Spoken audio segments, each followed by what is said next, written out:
मंगलम भगवान वीरो मंगलम गौतमो गणी मंगलम कुंद कुंडार्यो जैन धर्मोस्तु मंगलम सर्वमंगलमांगल्यम सर्वकल्याणकारकं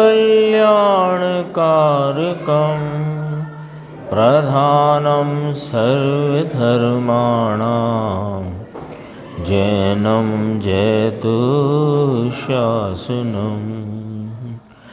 मैं नमो तीर्थनायक को नमो ओंकार वाणी को नमो उन कुंद प्रभु को जिन्होंने ओंकार धारण की। आहो उपकार जिनवर का कुंद का दिव्य वाणी का जिन कुंद ध्वनि दाता उनका हान स्वामी का। चिदानंद एक रूपाए जिनाए परमात्मने परमात्म प्रकाशाय नित्यं सिद्धात्मने नमः। आचार्य योगेंद्र देवकृत यह परमात्म प्रकाश नाम के ग्रंथ की अपनी 99 नंबर की गाथा की स्वाध्याय जो प्रथम महाअधिकार है, 2 अधिकार हैं इसमें, तो प्रथम महाअधिकार की 99 नंबर की गाथा की स्वाध्याय चल रही है और उस पर अपन ने गुरुदेव श्री का अभी आधा घंटे का व्याख्यान सुना। गुरुदेव श्री के व्याख्यान के क्रम में आज से 10 लक्षण धर्म प्रारंभ हुए और उस संदर्भ से गुरुदेव ने यहाँ से नाम आज की स्वाध्याय से 10 लक्षण पर्व की और उत्तम क्षमा की चर्चा यहाँ पर की आज, और आगे आगे भी अपने को 10 धर्मों का, और हिंदी में ही हैं ये प्रवचन, तो जो सीडी सुन रहे हैं वो और जो नहीं सुन रहे वो भी इसका लाभ ले सकते हैं। तो अपने को ये 10 धर्मों का जो स्वरूप गुरुदेव श्री पद्मनंदी पंचविंशति नाम के ग्रंथ से, जैसे अभी उन्होंने कहा ये वन शास्त्र है ना, दिगंबर मुनि वनवासी पद्मनंदी मुनिराज, उन्होंने इसका नाम रखा पद्मनंदी पंचविंशति, यद्यपि कि 26 अधिकार हैं इसमें। और इस ग्रंथ के आधार से 10 धर्मों का विस्तार अपन 20 दिनों में सुनेंगे, क्योंकि प्रतिदिन आधा घंटा का चलता है ना अपना, तो 20 दिन तक अपने को 10 लक्षण पर्व मनाना है गुरुदेव के साथ। और चूँकि है ये अवसर महावीर प्रभु के निर्वाण उत्सव का, तो पर्व ये भी है और पर्व वो भी है। जो 10 लक्षण की व्याख्या आई उसकी चर्चा अपन बाद में करेंगे, पहले जो अपना चलता विषय है उसकी चर्चा अपन करते हैं। 99 गाथा में योगेंद्र देव कहते हैं कि जिसने अपने निर्विकल्प समाधि रूप स्वयं स्वरूप संचेतन द्वारा आत्मा को जाना, उसने सारा जगत जान लिया।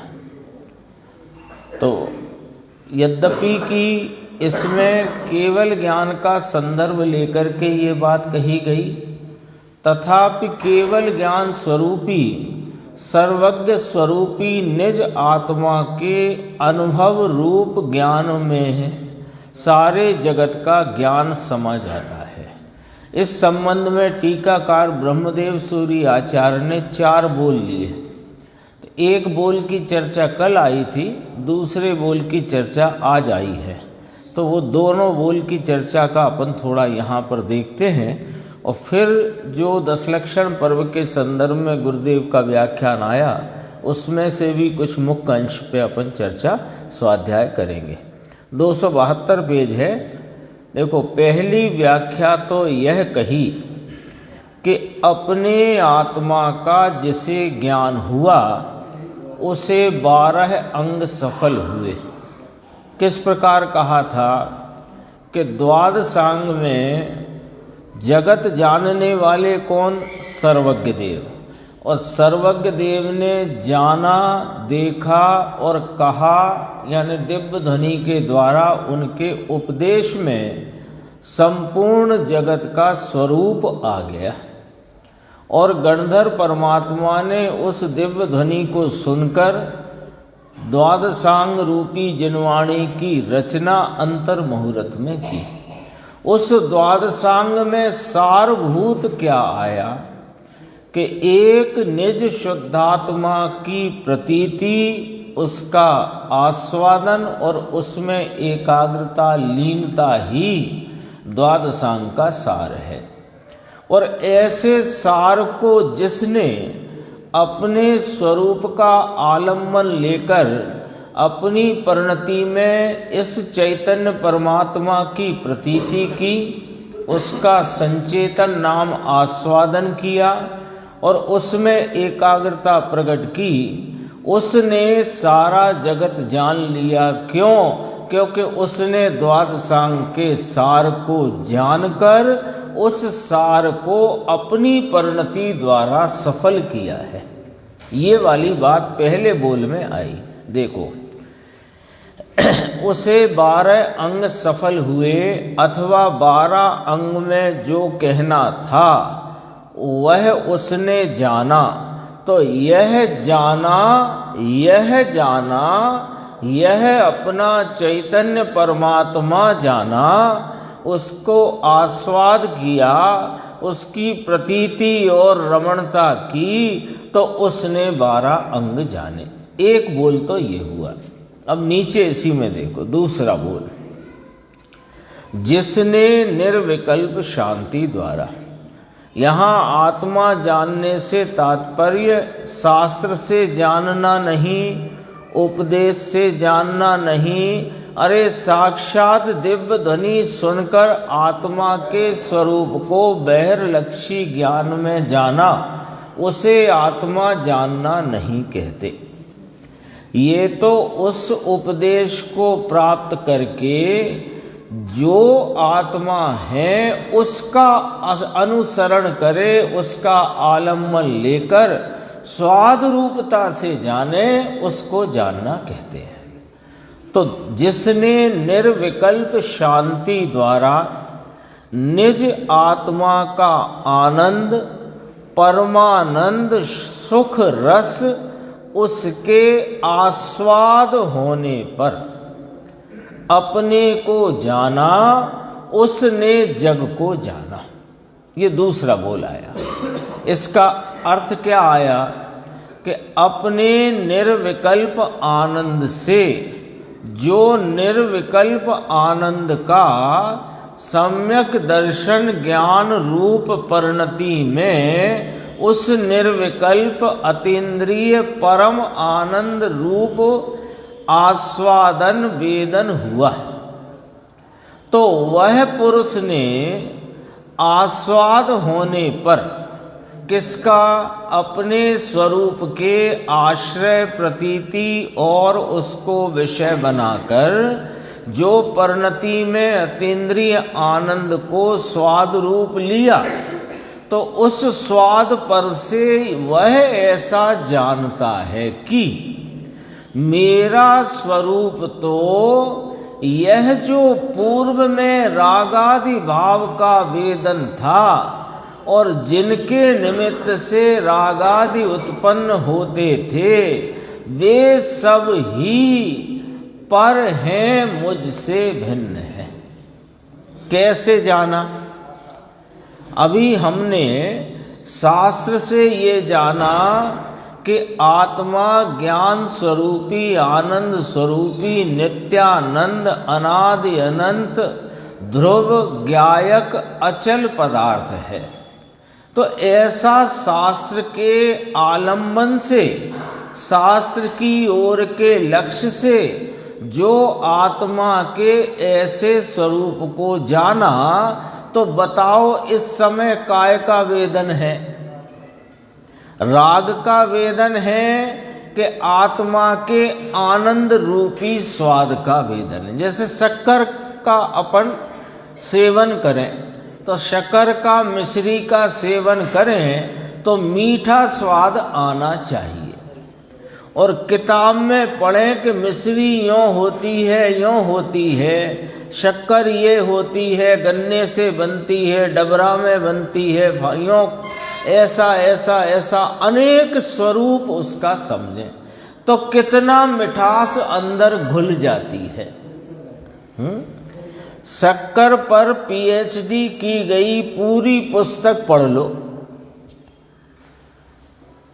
क्या शक्कर है, शक्कर का क्या स्वरूप है, कैसे बनती है, कहाँ कहाँ उपयोग होता है, सब पढ़ लो, पर मुंह में अथवा ज्ञान में वो मिठास संबंधी स्वाद आया क्या? यहाँ अपन जरा दृष्टांत से बात करते हैं। स्वाद तो राग और द्वेष का आता है, पर मिठास का स्वाद आया क्या? नहीं आया ना। तो नहीं आया तो शक्कर के संदर्भ में सब जानने पर भी कुछ नहीं जाना। ऐसे ही इस ज्ञायक आत्म तत्व के परमात्म रूप इस ज्ञायक भगवान के संबंध में अनेक प्रकार के उपदेश अनेक शास्त्रों से इसके अनेक प्रकार के भावों को, पहलुओं को, सबको जाना, और जानते समय स्वाद काय का रहा? राग का, पक्की बात है। आनंद का आया क्या स्वाद? तो राग का स्वाद आया, तो राग के स्वाद को स्वादते यह वह कैसे कह सकता है कि आत्मा आनंद स्वरूप है? कहता रहे वाणी में, भाषा में, लेकिन अंदर में स्वाद नहीं तो आत्मा जाना नहीं। और जैसे ही अतीन्द्रिय आनंद का स्वाद आया, उस स्वाद ने स्वयं घोषणा की कि यह आत्मा है। जब उस घोषणा में यह बात घोषित हो गई, यानी अंदर में प्रतीति में आ गई कि यह आत्मा है, तो जो कुछ भी रागादि का वेदन है वो आत्मा नहीं है, ये बात यहाँ अनुभव से प्रमाणित होकर के निर्णय हो गया। अब रागादि भाव मेरे नहीं, तो जिनके निमित्त से रागादि उत्पन्न होते हैं तो जगत के वे समस्त पर पदार्थ चेतन अचेतन वे भी मेरे नहीं। तो लो, एक आत्मा को जानने पर सारा जगत जानने में आ गया कि नहीं आ गया? यहाँ 100 प्रकार के सफेद पदार्थ की पाउडर के फॉर्म में ढेरी रखी है 100, और उसमें यह पता करके कि कौन सी ढेरी शक्कर की है, उस ढेरी पर से शक्कर का सेवन करते ही यह स्वाद आ गया कि ये शक्कर है, तो फिर अन्य सब शक्कर नहीं है, ये ज्ञान में आ गया कि नहीं आ गया? है ना? आ गया ना। तो स्वयं को जानने से सारा पर जानने में आता है कि नहीं आता? ये तो सीधे लॉजिक की बात है, सब एकदम सीधा लॉजिक है, इसमें कठिनाई कहाँ है? तो यही वाला बोल दूसरे बोल में चर्चा है कि वह पुरुष आस्वाद होने पर ज्ञानी पुरुष ऐसा जानता है कि मेरा स्वरूप तो जुदा है, मैं तो आनंद स्वरूप हूँ। ये रागादि भाव और रागादि के निमित्त वे सब मैं नहीं, मेरा स्वरूप नहीं।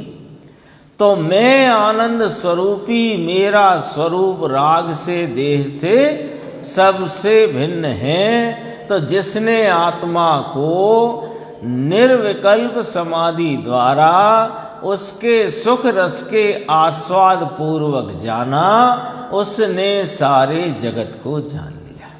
ये दूसरा बोल था। थोड़ी सी चर्चा इधर और देखते हैं अपन 273 पेज पे। पहले बोल में तो यह लिया, जिसने आत्मा जाना उसने 12 अंग को जाना।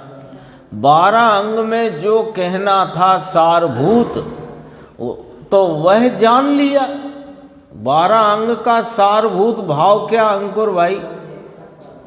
कि एक शुद्ध आत्मा को जानना, अनुभवना, उसका विश्वास, प्रतीति और रमणता, यही है ना उसका सार, द्वादशांग का सार।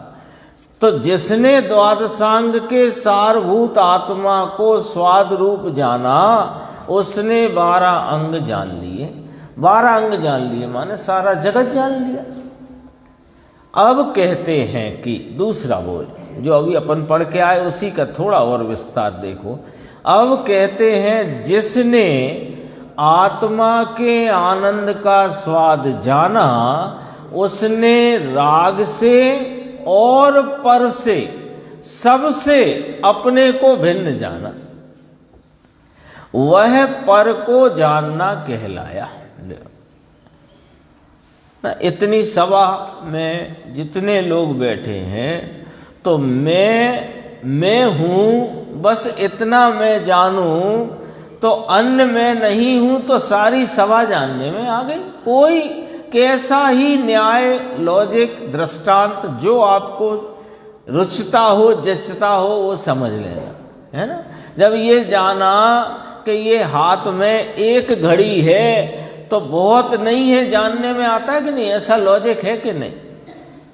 बस जिसने अपने आत्मा के आनंद का स्वाद जाना, आनंद के स्वाद पर से यह मैं हूँ ऐसा जाना, तो रागादि भाव और पर सबसे अपने को भिन्न जाना। तो सबसे अपने को भिन्न जाना, तो सबको क्या जाना? सबको पर जाना। समझ में आया? फिर देखो, जिसने आत्मा का आनंद निर्विकल्प समाधि से जान लिया, अर्थात सम्यक दृष्टि से अपना आत्मा पूर्णानंद का स्वाद आया, उस आनंद के स्वाद के अतिरिक्त दूसरी सभी चीजें भिन्न हैं। यह आत्मा जाना तो उससे सब भिन्न है, ऐसे सबको जाना, उसने सब जाना कहा जाता है। सरल लॉजिक है ना। 2 बोल अपने यहाँ आ चुके, और तीसरे चौथे बोल की चर्चा अपने को आगे की स्वाध्याय में मिलेगी। और 10 लक्षण पर्व पर जो गुरुदेव का बहुत गंभीर और बहुत मार्मिक यहाँ पर चर्चा आई है आज के व्याख्यान में गुरुदेव के, उसको अपन देखते हैं। देखो, 29/8/76 का प्रवचन है, 29 अगस्त 1976, यानी 47 वर्ष पहले का। आज 10 लक्षणी पर्व का पहला दिन है, उत्तम क्षमा। अब देखना, ये बहुत है तो सब बात मालूम वाली, मैंने ऐसे कोई बात नहीं आने वाली है कि जो अपने को पहले ज्ञात नहीं है। कोई को ज्ञात होगी, बहुत स्पष्ट होगी, किसी को कम स्पष्ट होगी, होगी सबको। लेकिन जहाँ इसमें गुरुदेव की शैली में कैसे मर्म खिल करके आते हैं वो अपन देखो। मैं इसलिए ये बात कही कि 2 प्रकार से अपना उपयोग चलती स्वाध्याय में से भटकता है। 2 कारण होते हैं। एक तो ये कारण होता है, ये बात तो हमें पता ही है, तो उपयोग कहीं और चला जाता है। दूसरा कारण ये होता है, ये हमें समझ में ही नहीं आ रही, क्या करना, रहने दो। 2 कारण होते हैं। तो नहीं समझने वाली बात तो चंद्रेश भाई यहाँ कुछ आने वाली नहीं है, और आती ही नहीं है, रोज ही नहीं आती। और दूसरी बात, अपने को लगे कि ये तो हमें पहले ही पता है, उत्तम क्षमा किसे कहते हैं, उत्तम शब्द का क्या प्रयोग किया, क्यों प्रयोग किया, हमें पहले ही पता है।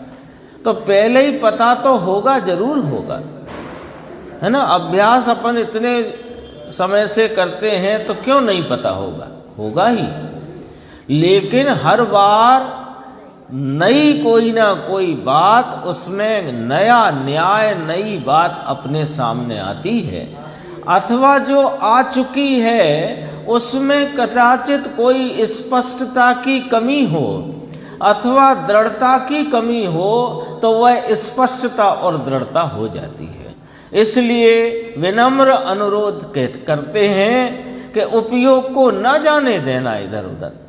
देखो अभी उत्तम क्षमा, तो वह उत्तम क्षमा किसे होती है कि जिसे अंतर आत्मा का अनुभव हुआ हो, यह बात है।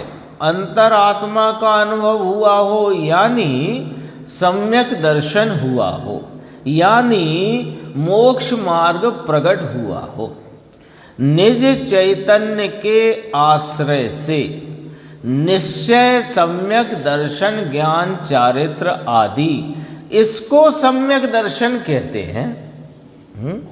देव गुरु शासकीय श्रद्धा का राग, 7 तत्व अथवा 9 पदार्थ की भेद रूप श्रद्धा, उसको सम्यक दर्शन नहीं कहते हैं।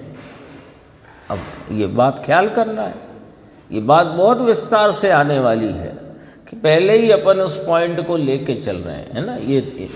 ये दो अपन ने कॉलम बना दिए।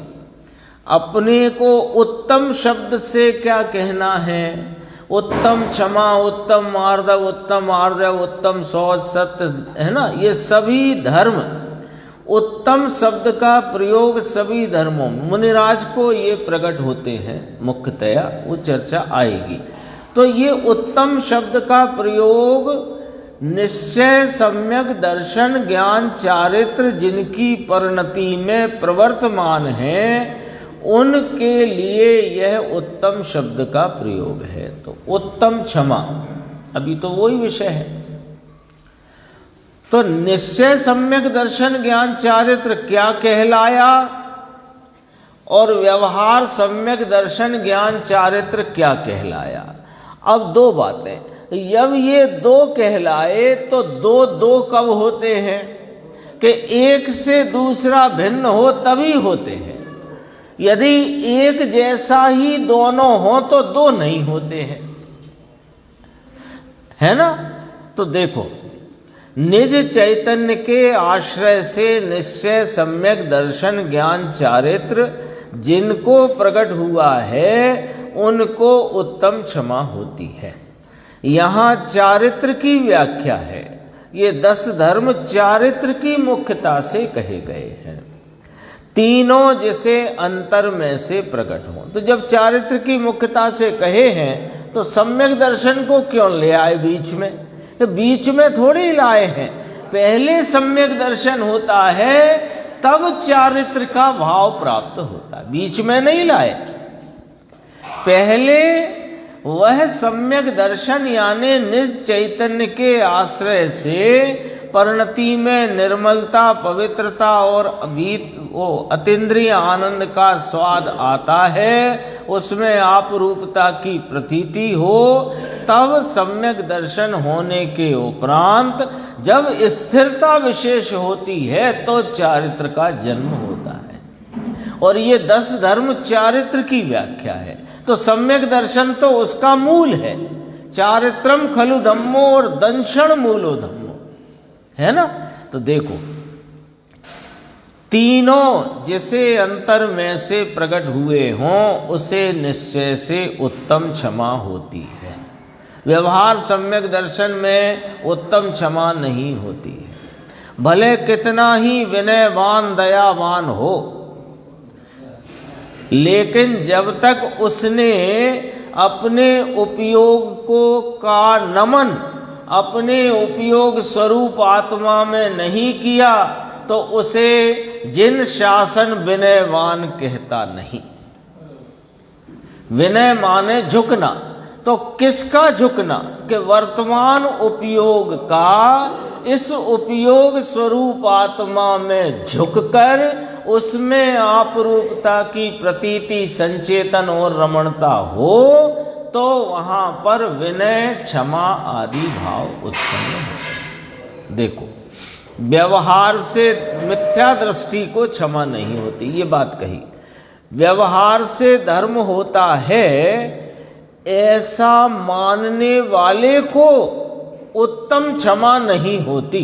पद्म नंदी पंचविंशति 81 नंबर की गाथा और 82, 83, 84 उत्तम क्षमा की गाथा और 81 इन सब 10 धर्मों के उपोदघात की गाथा। समझ में आई बात? क्या लिखा देखो निर्देश भाई, देर से आए लेकिन पकड़ में पॉइंट आ जाएगा, जरूरी बात आ गई है।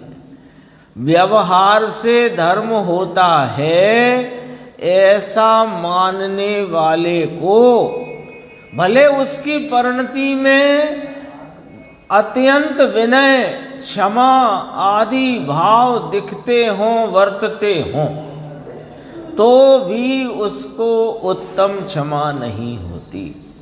और उसमें धर्म मानने वाले को तो मिथ्या दर्शन चलता है, मिथ्यात्व का पोषण चलता है। देखो, पद्म नंदी पंचविंशति, नीचे देखना, देखो 81 गाथा है, 82 गाथा से उत्तम क्षमा का अधिकार चला है और उसमें 81 में पहले ऐसा लिया, वो बात यहाँ देखो, अपन देखते हैं। आत्मा के अवलंबन से, अवलंबन से यानी आश्रय से निर्विकल्प सम्यक दर्शन ज्ञान चारित्र होते हैं। वह मोक्ष का कारण है। मोक्ष का कारण कौन है?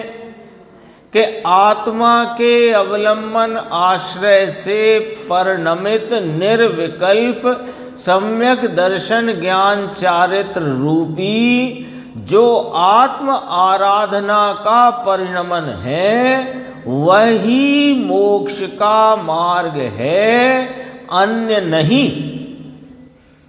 अनेकांत भी हो गया।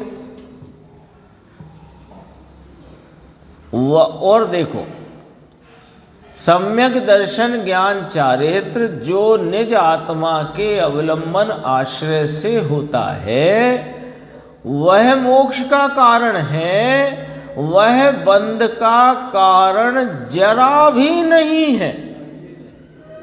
ये बात आ गई है 216 नंबर की गाथा पुरुषार्थ सिद्धि उपाय में। अभी चल गई ना, परसों नरसों चर्चा उसकी आई थी। तो देखो, यहीं से पूरी बात खिलती है ना, सिद्धांत खड़ा हो जाता है कि आत्मा के आश्रय से निर्विकल्प सम्यक दर्शन ज्ञान चारित्र यही मोक्ष का मार्ग है, यही मोक्ष का कारण है, वह बंध का कारण जरा भी नहीं है। एक बात।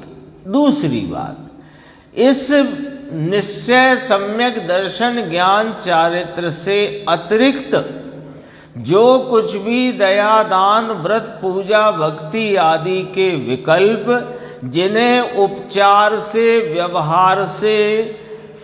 व्यवहार रत्नत्रय कहा जाता है, वे बंध के कारण हैं, मोक्ष के कारण जरा भी नहीं। लो, दो सिद्धांत खड़े हो गए एक लाइन में। आ गए? एक लाइन में दो सिद्धांत आ गए। बोलो राकेश भाई, आए कि नहीं आए?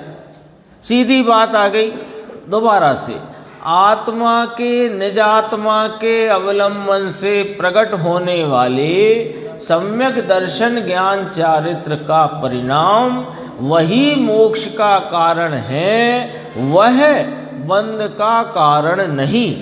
एक बात हो गई। दूसरी बात, इस निश्चय सम्यक दर्शन ज्ञान चारित्र के अतिरिक्त जो कुछ भी बहिर्मुख वृत्ति में होने वाले दया दान व्रत पूजा भक्ति के भाव हैं, उन्हें आरोप देकर व्यवहार रत्नत्रय कहा गया है और वे बंध के ही कारण है, मोक्ष के किंचित कारण नहीं।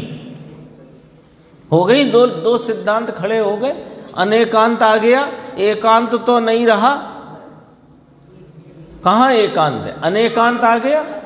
देखो अब आगे बात। उत्तम क्षमा पहले क्या बात करते हैं, वह समझने की चीज है। इस निश्चय रत्नत्रय से जो बाह्य है, इस निश्चय रत्नत्रय, निश्चय रत्नत्रय किसे कहा? अपने आत्मा के अवलंबन से प्रकट होने वाली स्वरूप संचेतन प्रतीति और रमणता की पर्याय सम्यक दर्शन ज्ञान चारित्र, निश्चय सम्यक दर्शन ज्ञान चारित्र, इससे बाह्य,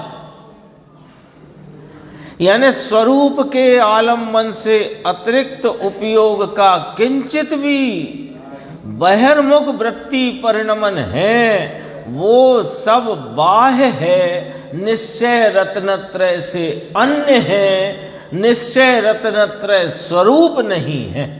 इतना ही कहा। अभी तो गाथा में बहुत अच्छी बात कही है।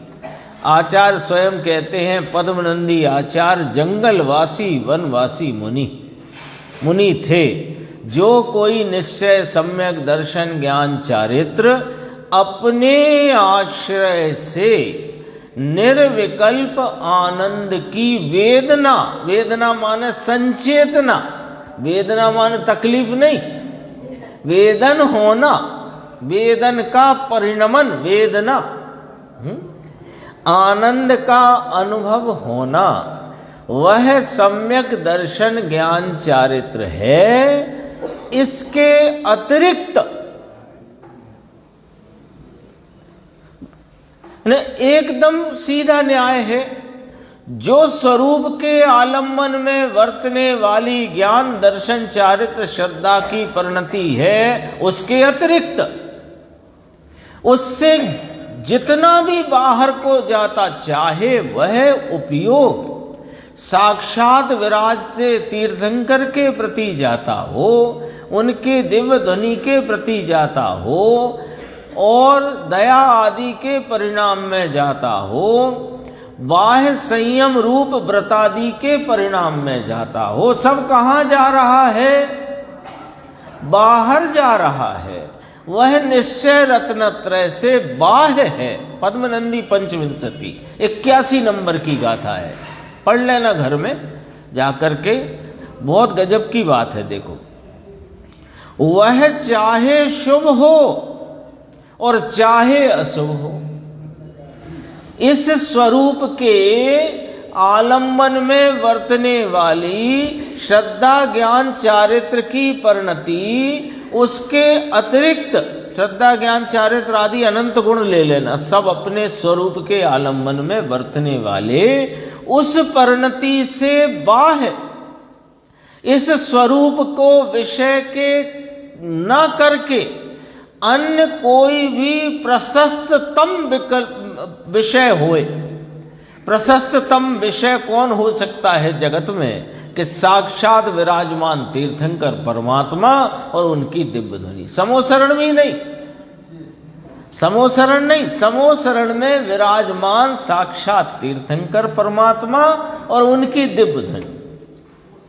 हाँ, समोसरण तो बाग बगीचा, मंदिर भवन इत्यादि, वो नहीं,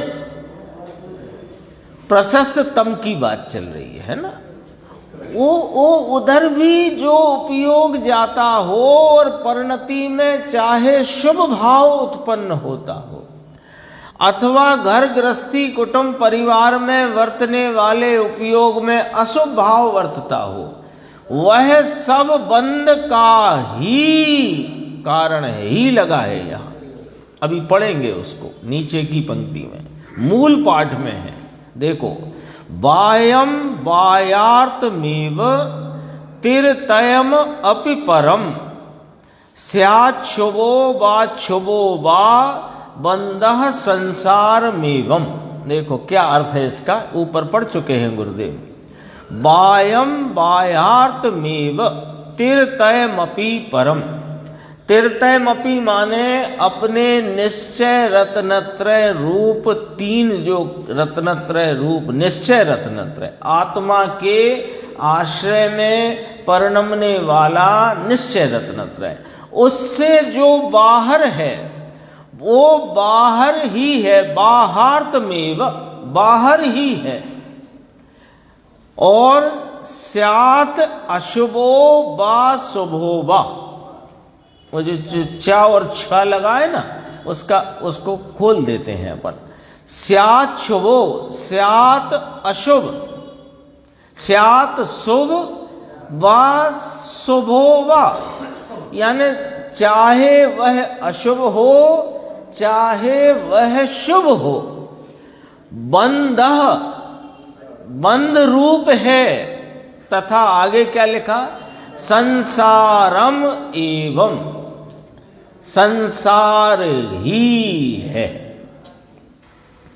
व्यवहार रत्नत्रय शुभ भाव वह संसार है, ऐसा कहते हैं। बोलो अब संसार में किस किस को रहना है, सो हाथ उठाओ। और संसार से मुक्त होकर अपने साधी अनंत आनंद में किसको रहना है, सो हाथ उठाओ। क्योंकि दोनों मार्ग अभी सामने खोल दिए गए हैं। दोनों मार्ग जैसे जाते हैं ना हाईवे पर, तो वहाँ बोर्ड लगा रहता है कि आपको इस दिशा में जो शहर पड़ता है तो इधर जाना है तो इधर जाओ, और इधर जाना है तो इधर जाओ। लगा रहता है कि नहीं? यहाँ लगा दिया 81 नंबर की गाथा में पद्मनंदी आचार्य ने। देखो निर्देश भाई, अब आपके सामने दोनों साइन बोर्ड लगा दिए कि संसार में परिभ्रमण करना है, तो भी आपको मार्ग बता दिया, और संसार से छूटकर साधी अनंत आनंद में आपको मुक्त भाव में आत्मा के पूर्ण लाभ की दशा में रहना है, तो वो मार्ग भी बता दी।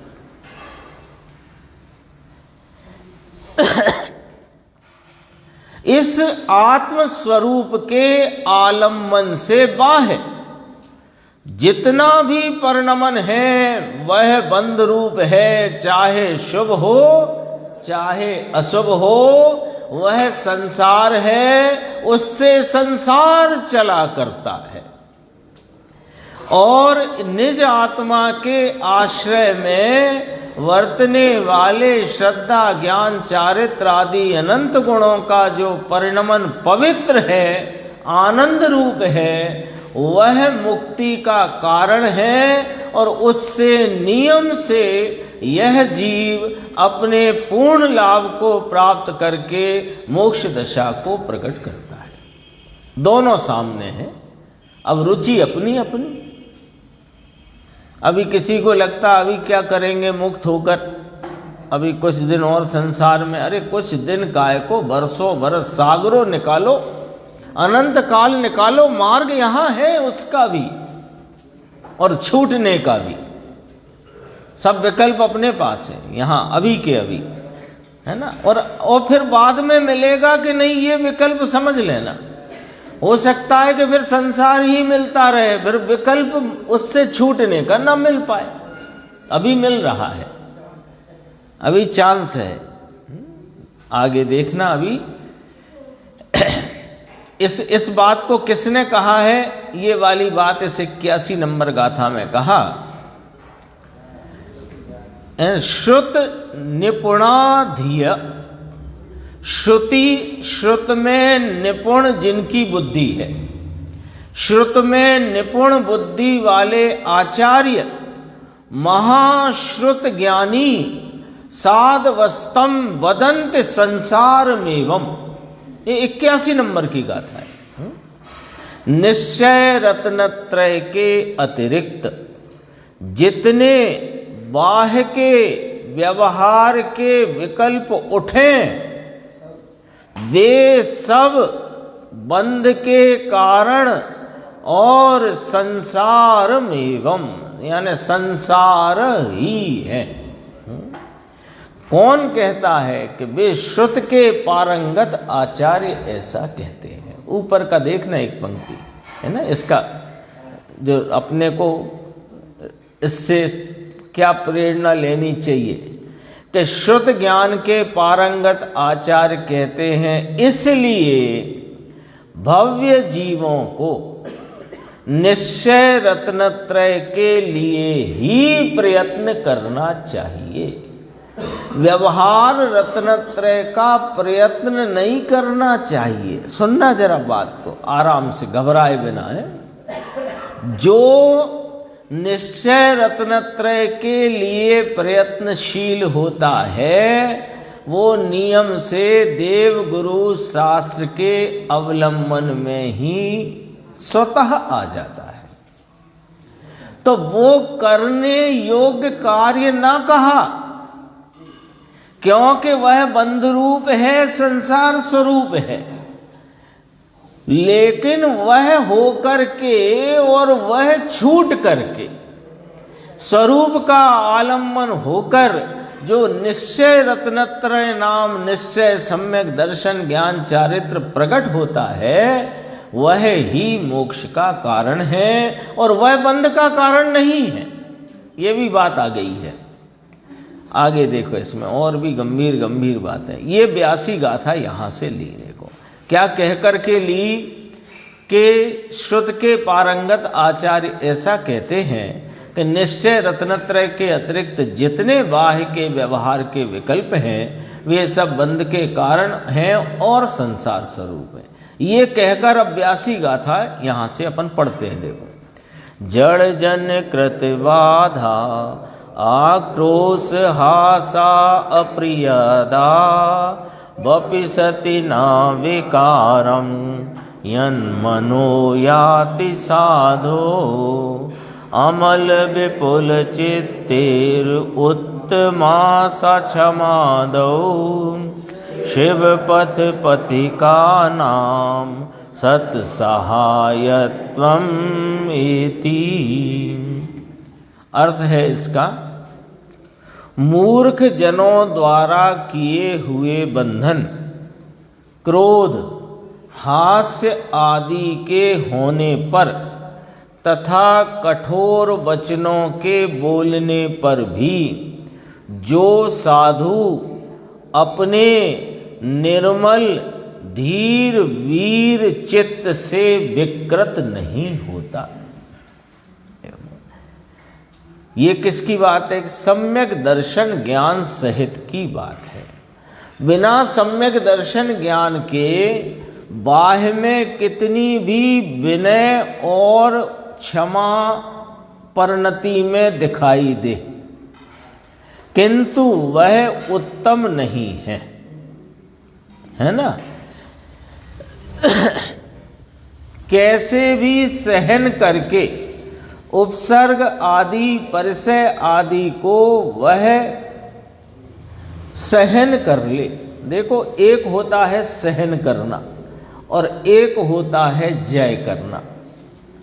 तो मुनिराज जय करते हैं। कौन?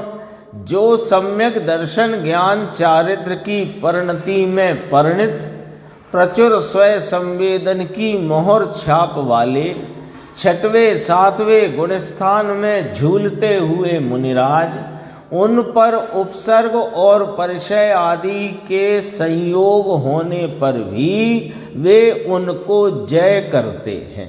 उत्तम क्षमा की बात चलती है ना। और जिनके पास सम्यक दर्शन ज्ञान चारित्र रूपी पवित्रता की पूंजी नहीं है, वे कदाचित कषाय की मंदता अति मंदता के द्वारा उन परिचय और उपसर्गों में क्रोधित होते दिखाई नहीं देते।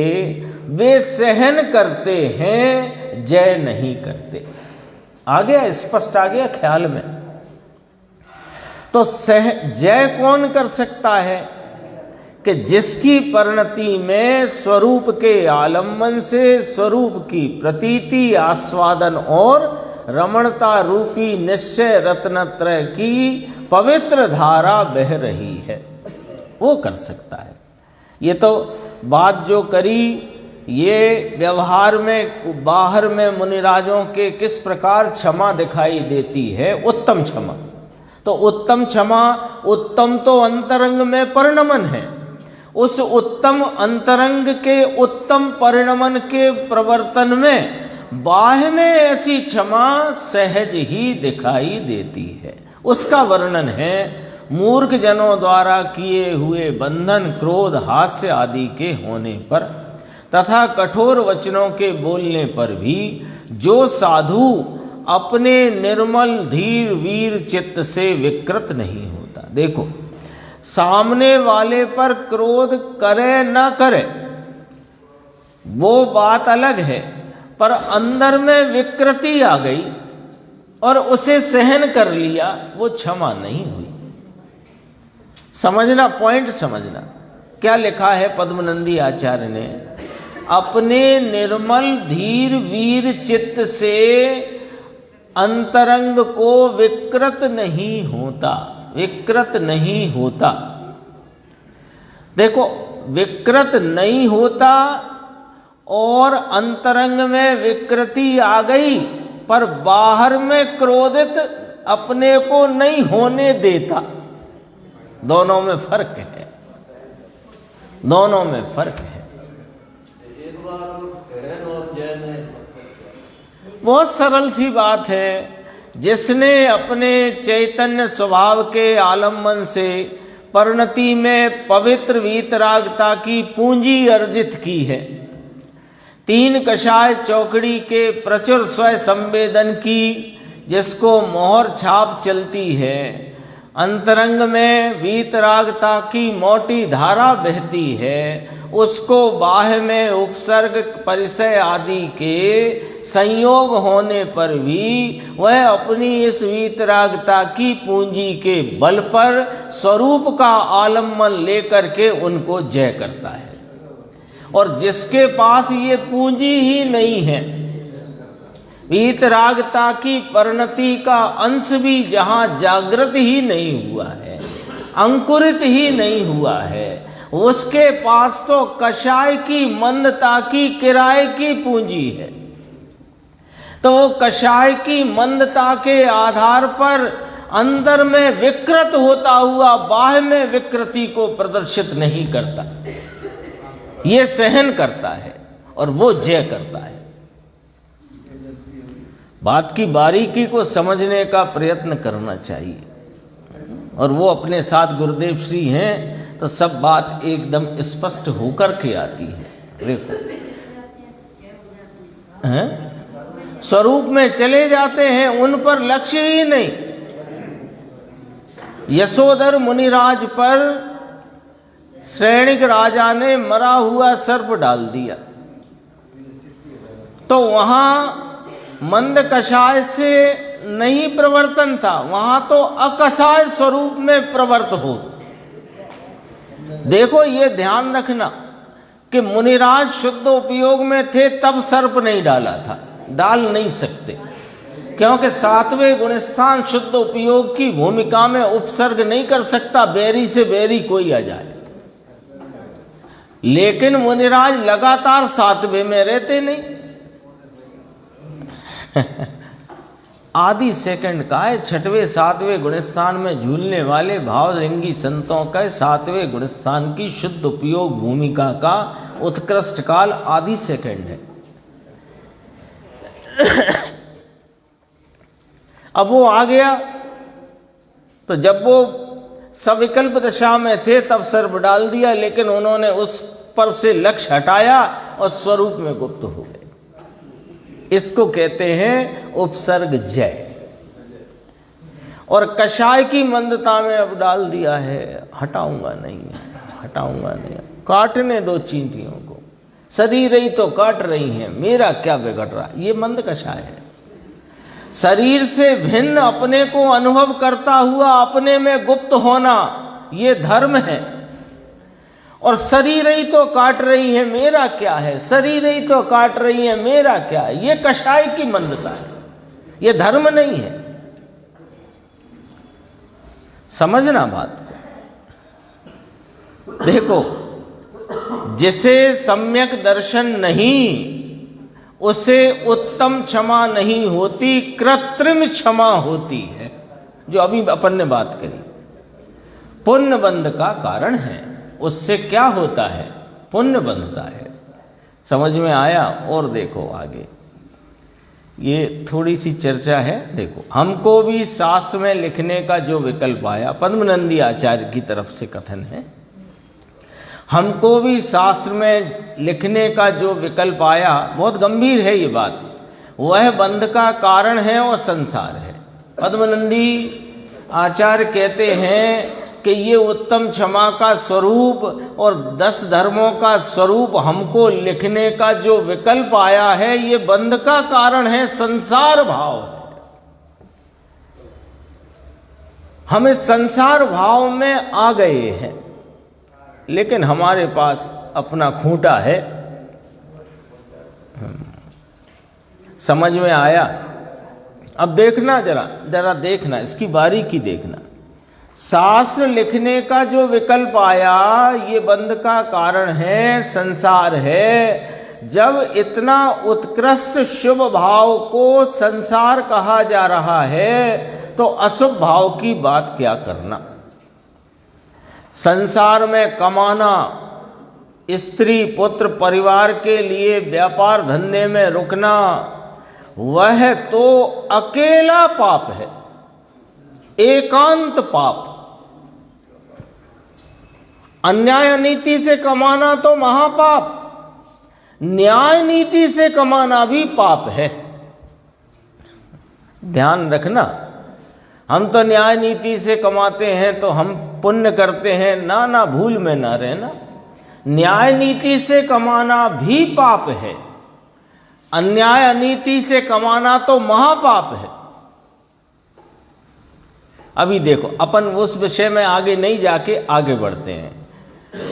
अब यहां प्रश्न किया रामजी भाई ने, रामजी भाई बापू थे ना, गुरुदेव के एकदम प्रारंभ से साथी थे, बड़े एडवोकेट थे, सबको पता है। उस जमाने में आज से 100 बरस पहले 200 रुपये घंटे की फीस थी उनकी। कितनी होगी अंदाज लगा सकते हो आप। बड़े बड़े एडवोकेट थे। तो उन्होंने पूछा कि साहब अशुभ से छूटना हो तब। देखो, दोनों बातें आ गई। पद्मनंदी आचार्य ने कहा कि हमको शास्त्र लिखने का विकल्प आया, ये भी संसार है, बंध का कारण है। अशुभ की तो क्या बात करना, खाना कमाना भोगना इत्यादि भाव। तो कहते हैं हमको साहब उससे छूटना हो तो क्या करें? यदि उनका प्रश्न क्या है, प्रश्न समझ लो। रामजी भाई ने सभा में स्पष्टीकरण के लिए ये प्रश्न गुरुदेव के समक्ष रखा। गुरुदेव ने खुद कहा, सुमन भाई के लिए प्रश्न करते हैं, सबके लिए प्रश्न करते हैं रामजी भाई। क्या प्रश्न किया है? प्रश्न समझना कि अशुभ भाव भी बंध का कारण है और शुभ भाव भी बंध का कारण है। तो अब हमको अशुभ से छूटना हो तो शुभ में प्रवृत्ति करना चाहिए ना, ऐसा करें। अब अशुभ से हटना है तो शुभ में आने दो ना हमें। तो कहा नहीं, उसकी भी परमिशन नहीं है। सुनो, कौन नहीं दे रहा परमिशन? कि जिन्हें परमात्मा नहीं देते, आचार्य भगवान नहीं देते। क्या कहते हैं? सुनो, हमारा सबका यही मामला चल रहा है कि भैया अशुभ से ये दिन भर खाना कमाना, स्त्री पुत्र घर परिवार है ना, भोजन पकाना, फिर उसे खाना आदि इत्यादि, ये सब कार्यों से बचना हो तो शुभ कार्यों में लग जाएं तो कम से कम अशुभ से तो बच जाएंगे। इतनी तो परमिशन दो। कह रहे हैं ये हम तुम्हें आसमान से गिराकर खजूर में नहीं लटकाना चाहते। आसमान से गिराकर खजूर में नहीं लटकाना चाहते। हम कह रहे हैं कि तुम द्रव्य स्वभाव में दृष्टि करो तो अशुभ से तो छूट ही जाओगे और शुभ से भी, उस व्यवहार से भी छूट जाओगे। ये कहना है। टीटू भाई, ख्याल में आई बात?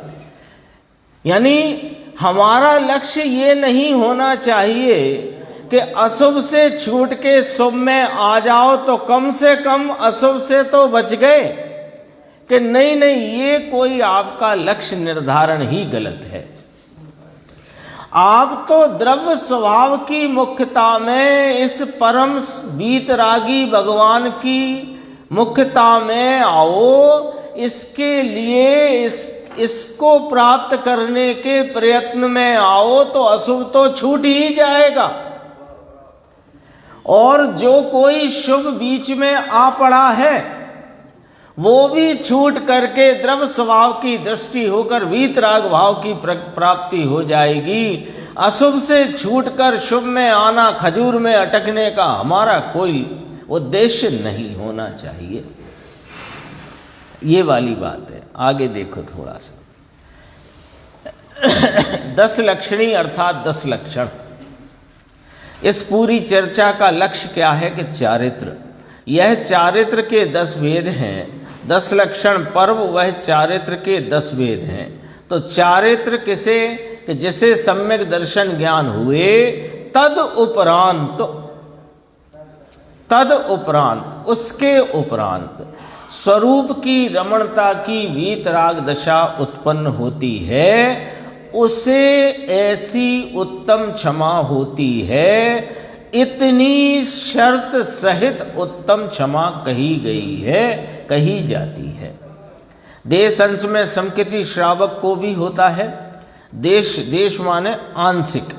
मुख्य तो 10 लक्षण पर्व चारित्र की आराधना का प्रकार है, क्योंकि चारित्र वह मोक्ष का कारण है।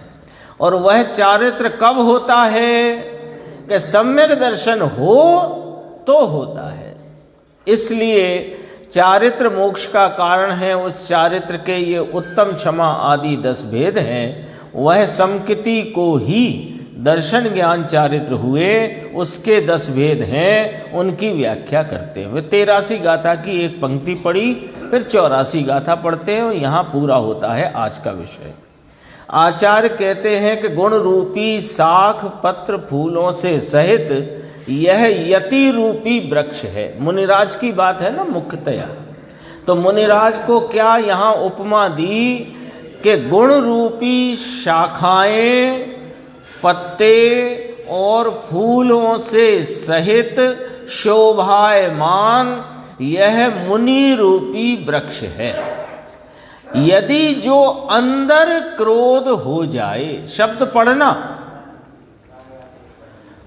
अंदर क्रोध हो जाए तो जलकर राख हो जाता है। अंदर क्रोध क्या है? ये जो बाह्य में थप्पड़ मार दिया, ये बाह्य क्रोध, और अंदर जो गुस्से का द्वेष भाव उत्पन्न हो रहा है वो अंतः क्रोध के नहीं। थप्पड़ मार दिया वो तो देह की चेष्टा, उसका आत्मा से कोई लेना देना नहीं। जो अंतरंग में द्वेष रूपी विकल्प है वो बाह्य क्रोध है, और अंतरंग में आत्मा की अरुचि है वो अंतरंग क्रोध है। समझ में आई बात? जो द्वेष रूप भाव हुआ वो बाह्य क्रोध है।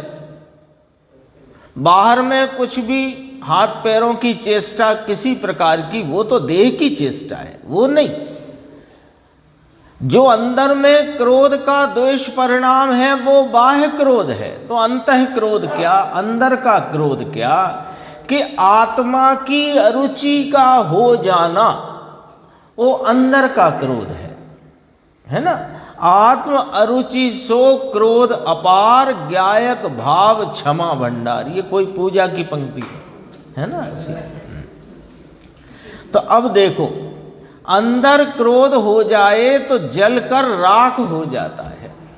यदि मुनिराज को इस आत्म तत्व की कदाचित अरुचि हो जाए तो पूरा यति रूपी वृक्ष जलकर राख हो जाता है। ये कहना है। मुनिपना नहीं रह सकता। बाह्य में नग्नता भले रह जाए, हाथ में पिछी कमंडल भले रह जाए, लेकिन मुनिपना समाप्त हो जाता है, एक आत्म स्वभाव की अरुचि हो जाता है। अपन ने कल रुद्र का संदर्भ से बात करी थी। 84 गाथा में कहते हैं, राग द्वेष आदि से रहित होकर हम तो अपने उज्ज्वल चित्त से रहेंगे। 3 गाथाएं ली हैं उत्तम क्षमा की, ये तीसरी गाथा आई। देखो, राग द्वेष आदि से रहित होकर हम तो अपने उज्ज्वल चित्त से रहेंगे। धर्मात्मा संत तो ऐसी भावना करते हैं। स्वेच्छाचारी यह लोक अपने हृदय में चाहे हमको भला बुरा कैसा भी मानो, है ना। फिर क्योंकि सभी पुरुषों को अपने आत्मा की शुद्धि करनी चाहिए। 2 बातें रख दी देखो एक साथ, कि ये स्वेच्छाचारी लोग मिथ्यात्व की भ्रांति में पड़ा हुआ ये लोक के जीव अपने हृदय में चाहे हमको भला बुरा कैसा भी मानो, फिर भी हम तुमसे कहते हैं कि सभी पुरुषों को अपने आत्मा की शुद्धि करनी चाहिए। तुम हमको बुरा कहते हो तो भी हमारी भावना तो ये है कि तुम अपने आत्मा के शुद्ध स्वरूप को देखो और परिणति में शुद्धता को प्राप्त करो और बढ़ाओ। और हमको भला कहते हो तो तुमको भी यही हमारा उपदेश है, बुरा कहते हो तो भी यही हमारा इसका नाम उत्तम क्षमा है। ये भी बाहर में व्यवहार की बात है। और देखो आगे, इस लोक में बैरी नाम शत्रु अथवा मित्रों से हमको क्या है ना। हम तो शत्रु के प्रति भी और मित्र के प्रति भी एक यही भावना भाते हैं कि अपने निज शुद्धात्म स्वरूप को जानकर पहचानकर उसकी प्रतीति पूर्वक परिणति में शुद्धता की प्राप्ति करो और शुद्ध स्वरूप वो शुद्धता की ही बढ़वारी करो। इस लोक में शत्रु अथवा मित्रों से हमको क्या है, अर्थात वे हमारा कुछ भी नहीं कर सकते, क्योंकि जो हमारे साथ द्वेष रूप अथवा प्रीति रूप परिणाम करेगा उसका फल उसको अपने आप मिल जाएगा। हमें उसके प्रति द्वेष करने से क्या है, ऐसा जानकर वे अपने स्वरूप में रमण करते हैं और आत्म आराधना में संलग्न रहते हैं। ऐसी मुनिराजों की उत्तम क्षमा होती है। शेष चर्चा आगे की स्वाध्याय।